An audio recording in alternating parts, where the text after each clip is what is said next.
Good morning and welcome back. Trying to keep these generally informal and underproduced so that it's a bit more of a conversation. Uh, and there is a lot of things that I'd like to share with you about tools and tips and ways of planning and scheduling. But today, I'd like to talk to you about culture and creating an environment of trust, of empathy, and more importantly than any of it, our own attitudes. You might think this is a bit of an odd place to start off a discussion about remote working. But I think that actually it's really, really important. I've worked in many different environments at many different levels in my career.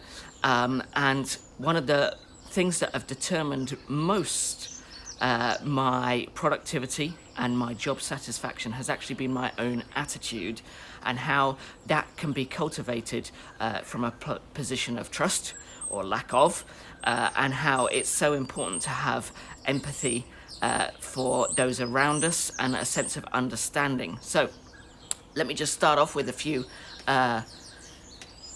discussions, or if you like, ideas. So typically over the years when I've worked remotely, friends will have a lot of teasing of, oh, Matthew's going to be working from his pajamas and not really doing anything at all. Neighbour's cat. I'm in the middle of something here. But one of the things that that couldn't be further from the truth. When you're working remotely, out of sight of your colleagues or your managers or whoever, actually, I've found that in my experience, the burden is yours to demonstrate through the quality of your work and your output that you're actually at work. For colleagues who are in a shared working space like the office, it's generally assumed that once you're on site, you are at work.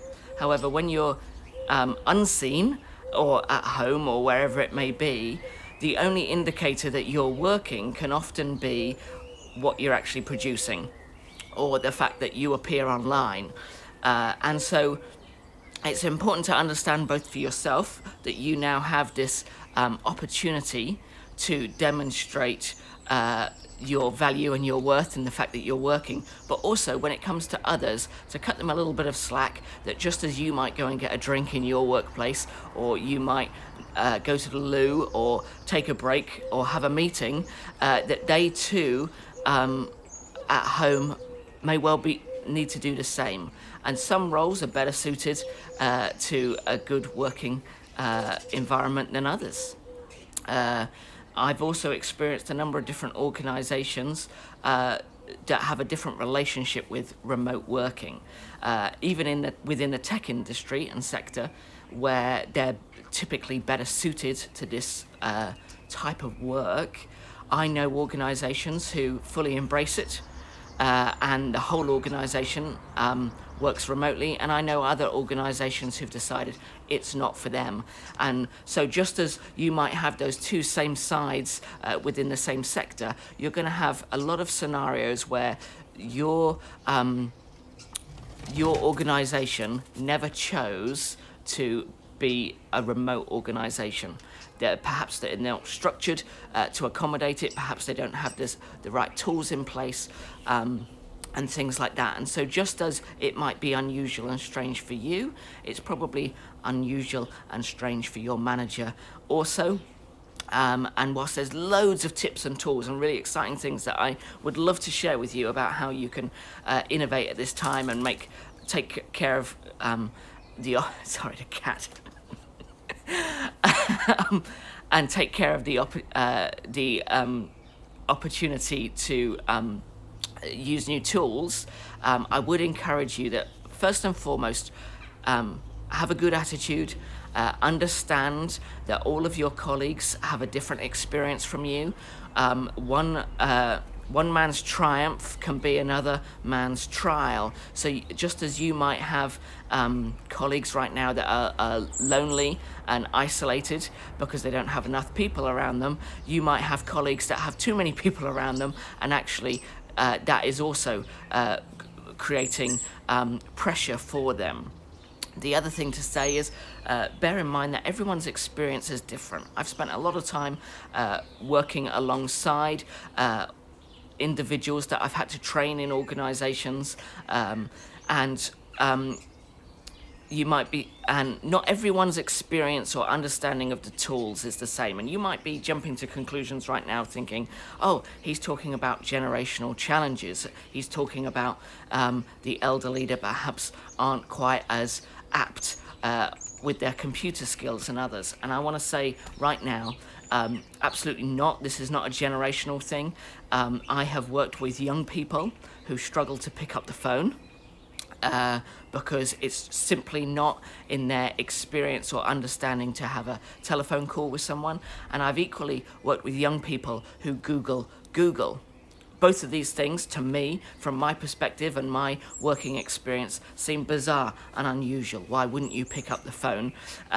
Why would you Google? And so sometimes these challenges are different for everyone. But I've waffled on for quite long enough already. So what I do want to encourage you is be aware that when you're unseen, the inference of gesture and kindness isn't always taken. So take the responsibility for yourself to pick up the phone, have a video call, to make sure that wherever there might be area for misunderstanding or miscommunication, that you've taken every opportunity to smooth that out, to demonstrate value in someone else, to express understanding for their environment. Lots of people may well, yourself included, be afraid at this time. Some may be worried about their own economic sustainability, about the success of the business. Some may be afraid for family members, some may be afraid for their own health, some may be unwell themselves at this moment in time. So just remember to be grateful for the opportunity to work and be full of understanding for one another at this time. I can see that I've waffled on now for a number of minutes, so I'm going to stop here, but there's lots I'd like to say about this idea of trust, empathy, and attitude within the workplace.